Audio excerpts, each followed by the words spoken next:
आज बनाऊँ है त इजी चुकाउनीको रेसिपी। यहाँ चाहिँ मैले बोइल गरेको आलु लिएकी छु 4-5 वटा। यसलाई चाहिँ मैले काटेँ अनि त्यसपछि चाहिँ मैले अनियन पनि चप गरेकी छु अनि त्यसपछि हरियो खुर्सानी चाहिँ 2टा एड गरेकी छु।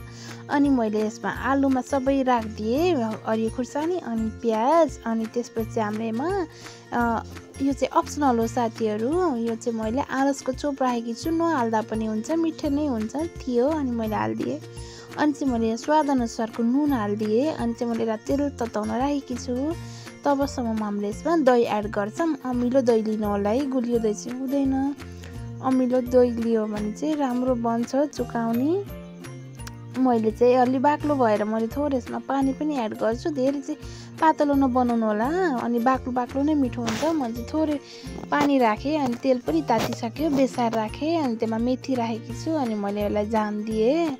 अनि त्यसपछि मिक्स गर्छु अनि यसलाई मामसँग, रोटीसँग, भुजा चिउराजीसँग नै खान मिल्छ। अनि मैले चाहिँ कचौरामा सर्भ गर्छु यसलाई। अनि त्यसपछि रोटी यतिकै खाए पनि भयो, जेसँग खाँदा पनि हुन्छ साथीहरू। Thanks for watching, bye by.